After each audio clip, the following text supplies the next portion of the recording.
안녕하세요. 공부하는 최일수입니다. 오늘은 KC에 의해서 이제 전기안전공사에 공사 계획 신고를 할 때 이제 원래는 기존에는 뭐 감리원 배치라든지 공사 신고하고 했으면 됐는데 이제 KC 규정에 맞춰서 기존 자료 대비해서 추가로 제출해야 될 사항에 대해서 설명하라고 제가 문제를 정리한 적이 있습니다. 이것은 예전에는 좀 형식적으로 어떤 감리원 배치 신고라든지 공사 계획 신고를 했다면 기존 대비해서 추가적으로 고장 전류에 대한 계산, 접지 설계, 그리고 접지 설계 계산, 그리고 보호 장치와 전선의 단면적, 비상 발전기에 대한 규정이 추가되었습니다. 이것은 이제 KSC 전기안전공사에서 발행하는 기준의 내용이 추록되어 있고요. 이러한 내용들이 있는데 이것을 제가 조금 풀어서 설명을 한 것입니다. 다시 한번 말씀드릴게요. 이제 공사 계획 신고에 우리가 자연과 수용과 자가용 설비라든지 변경 신고 할 때 기술 기준에 적합한지 확인하는 소리예요. 왜냐하면 전기라는 것은 눈에 보이지 않고 사고가 발생하면 사람이 다치거나 그리고 화재 등 여러 가지 문제가 발생하기 때문에 이러한 계획 신고에 대한 서류를 구비하고 안전공사에서 확인합니다. 그리고 최근에는 KC 규정을 통해서 이러한 중요한 설계에 대한 계산서라든지 도면을 제출하라고 되어 있습니다. 이거 하나하나가 전부 다 개별 문제로서 기술사 문제로 나올 수도 있고요. 아마 기술사를 공부하시는 분들이라면 다 익숙한 내용일 것입니다. 간단하게 보면 고장전류 계산서, 특히 최대 최소에 대한 탈락전류 계산서가 필요하거든요. 그리고 일선 지락 전류 계산서, 요 같은 경우는 뭐 케이블 굵기라든지 그리고 보호정전, 이거 최대 최소 같은 경우는 최소는 정정시를 말할 거고, 이거는 순시에 의한 차단기가 또는 케이블이 얼마나 빨리 버틸 수 있는지를 말하는 것일 겁니다. 그 다음에 접지 설계 도면에 대한 게 있습니다. 예전에는 접지에 대해서 뭐 1종 접지, 3종 접지 뭐 만족하면 된다라고 되어 있지만 지금은 이제 안전 전압과 위험 전압에 대한 관계가 만족하는지를 보고 있거든요. 이제 거기에 따라서 어떤 접지에 대한 개통도, 평면도, 상세도를 제출하라고 되어 있습니다. 여기 보면 P라든지 SPD, 등근의 본디, 그리고 형상 등의 이러한 것이 있습니다. 그리고 아까 말씀드린 대로 이제 IEEE 스탠다드 80이라든지 61936에 의해서 접지 설계가 적당한지를 계산에 의해서 표시를 해야 되거든요. 이때 필요한 것이 대지 저항률, 팩터, 그리고 이제 결과값에 대한 내용이 있습니다. 그리고 각종 길이라든지 깊이 등이 여러 가지가 들어가겠죠.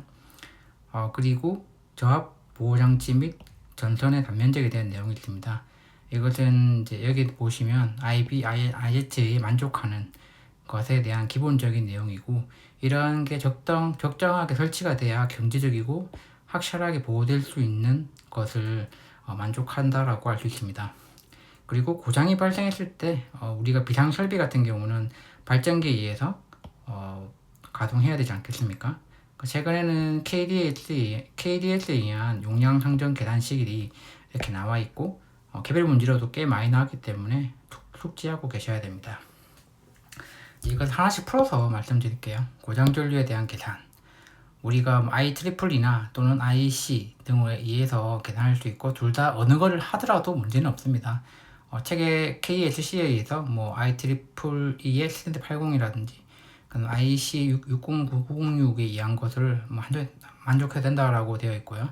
그리고 이런 최소 단락 전류를 알고 있어야 됩니다.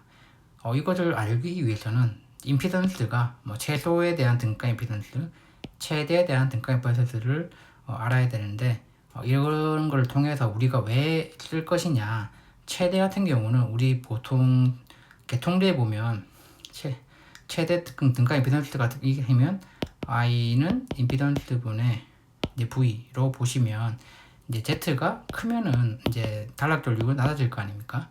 그럼 그런 걸 통해서 우리는 계정기 한시값이라든지 차단기 용량을 선정할 수 있습니다.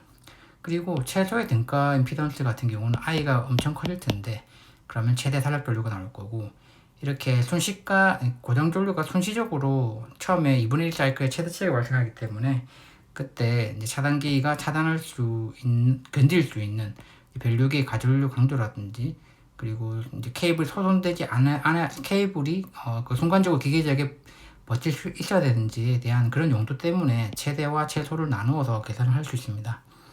그리고 접지 시스템에 대한 것들이 예전에는 종별로 되어 있다면 지금은 이제 안전전압이 더 크게, 사고전압보다 안전전압이 더 커야 되는 접지 저항가를 만족하는 것을 의미하고 있고요. 이러한 안전전압과 사고전압에 대한 것들은 이런 대지지 저항률에 대한 것들이 있고, 제가 전에 그 접지 저항 설계를 할 때 설명을 좀 드린 바가 있습니다. 그걸 참고하시면 이게 어떤 의미인지 한 번 더 명확하게 알 수 있을 겁니다.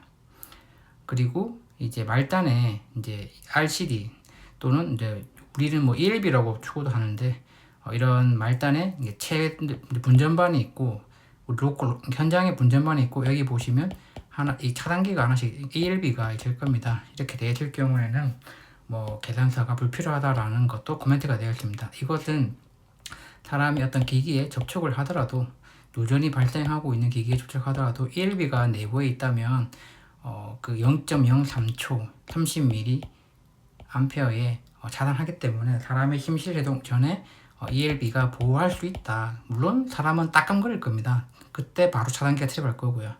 이거는 최후의 방법이지 좀 건정하는 방법은 아닐 것 같긴 한데, 안전공사에 저도 상대를 해봤을 때 ELB가 있으면 그냥 바로 바이패스 시키더라고요. 네, 그 다음에 뭐 집주장 측정을 위한 우리 측정, 뭐 EPC 3단달법의 전위 강화법이라든지 이런 거에 대한 검사에 대한 필수 이제 하고, 처음에 시공 후에, 그러니까 땅을 덮기 전에 미리 한번 검사를 하고, 그리고 사용전 검사에 또 측정을 하고, 여러 번을 측정하게 되었습니다. 왜냐하면 뭐 사진 자료가 있겠지만 이게 땅을 덮어버리면 다시는 공사하기 힘들거든요. 그래서 그 전에 중간에 검사를 한번 하라라는 의미로서 파악하고 있습니다. 그리고 실제 완료에는 재시공이 불가능하고, 우리가 이게 대지 저항률 같은 경우는 겨울이 가장 극악하기 때문에 보통 겨울에 측정이 제일 좋지만 그게 안 된다면 한 1.5배, 2배 정도 여유를 주어야 안전하다라고 할 수 있습니다. 그리고 저압 보호장치와 단면적에 대한 것이 있는데, 이것은 이제 예전에는 뭐 1.3 정류 60A일 때 뭐 1.3배 또는 1.25배였나 뭐 그런 규정이 있었는데, 지금은 그게 다 없어지고 이제 설계전류 IB, 전격전류 IN, 케이블 허용줄 IZ가 만족하는 이런 조건을 만족해야 되고, 그리고 차단기에 동작해야 되는 I2가 1.45 IZ 이내로 있어서 규약전류가 1.45 IZ 이내로 있어야 만족해야 된다라고 하고 있습니다. 이것을 보시면 설계전류가 예를 들면 50이다, 50A다. 그러면 설계전류가 50이고 전격전류가 이제 예를 들면 63, 이게 만족했을 때 케이블이 약 한 70 정도 만족해야 케이블이 문제가 되기 전에 차단기가 끊어버려서 될 겁니다. 이게 다시 정리를 해드리면 순간적으로 어떤 단락 사고나 과부하에 의해서 한 70 정도 70A 발생했을 때, 이때 IM보다 낮았을 경우 이게 차단이 됨으로써 보호를 할 수 있을 거고, 그때 발생하는 이제 고장 전류가 케이블에 소손을 주면 되지 않습니다.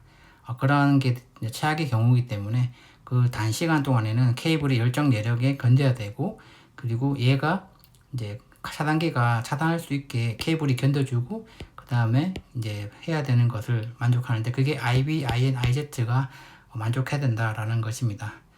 특히 이런 순간적으로 차단기가 동작해야 되는 I2 규약 동류 전류 안에 1.45 IZ의 여유를 줘야 된다라고 KC에 명시되어 있고, 제가 그때 예전에 그 김진만 교수님의 그 유튜브 강의를 본 적이 있는데, IEEE의 원서에 이런 1.45에 대한 IZ에 대한 내용이 있더라고요. 근데 그게 대한 정확한 과학적인 계산식의 이론은 제가 본 적은 없고, 이거는 그냥 이렇게 한다라고 저도 그냥 이해를 하고 있습니다. 그리고 이제 전동기 기동 전류와 전류에 대한 이런 IN에 대한 것이 있습니다. 이런 위의 내용을 보시면 이렇게 되어 있습니다. 케이블의 설계 전류에, 그리고 케이블의 허용 전류, 그리고 순간적으로 버틸 수에는 i2가 동작하기 전에 얘가 i2가 먼저 동작할 수 있게 얘가 버틸 수 있는 이런 규정을 만족을 해서 이 차단기 보호장치와 단면적에 대한 구성이라고 할 수 있습니다. 케이블 단면적 같은 경우는 우리가 두 가지를 보면 허용 전류, 그러니까 케이블이 연소 쪽으로 휘었을 때 문제가 있는지, 단싱하려든지 연속일 때, 그리고 전압 강화가 됐을 때 기기가 올바르게 발생할 수 있는지.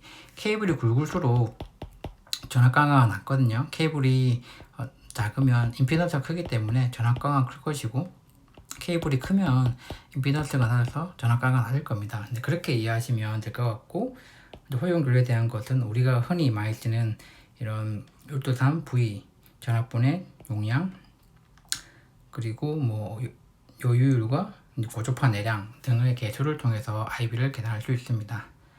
그리고 비상용 예비 전원 장치에 대한 용량은 KDS 규정에 의해서 제가 나중에 또 별도로 이거에 대한 영상을 올릴 것 같긴 한데, 이런 전체적인 부하, 그리고 그러니까 전체적인 부하와 고주파 부하가 포함된 거와 모터 부하에 대한 내용, 모터 중에 최고로 큰 거에 대한 내용 등, 그리고 이제 허용 전압 강화에 대한 내용, 이런 것들을 전체적으로 통합해서 이제 비상용 예비 발전 조향기에 대한 용량을 산정을 하게 되었습니다. 이것은 고주파에 대한 내용도 들어가고, 모터에 대한 두 가지에 대한 요인이 있고, 허용 전압에 대한 세 가지에 대한 것이 있기 때문에 이것은 나중에 제가 다음 시간에 이제 이런 거에 대해서 별도로 설명을 드리도록 하겠습니다. 여기에 대한 고려사항은 소방부하는 비상시 부하이기 때문에 수용률을 그냥 100%로 보시면 되고요. 나머지 부하 같은 경우는 우리 일반적으로 쓰는 부하들은 부하율이라든지 그리고 부등률 등을 감안을 해야 되는데, 이거 비상은 진짜 동시에 다 최악의 경우에 돌려야 된다는 그런 감안을 해서 생각하시면 될 것 같습니다. 밑에 내용은 다 그 내용을 말씀하는 거고요. 네, 오늘은 이렇게 공사 계획 신고 시에 제출이 되는 서류에 대해서 제가 설명을 드렸고요. 이것들은 KC가 도입되고 나서 당연히 있어야 될 내용들을 그냥 법적으로 추가한 내용이 많습니다. 이것을 충분히 숙지하셔서 공부하시면 될 것 같습니다. 네, 이상 공부하는 채를주였습니다. 감사합니다.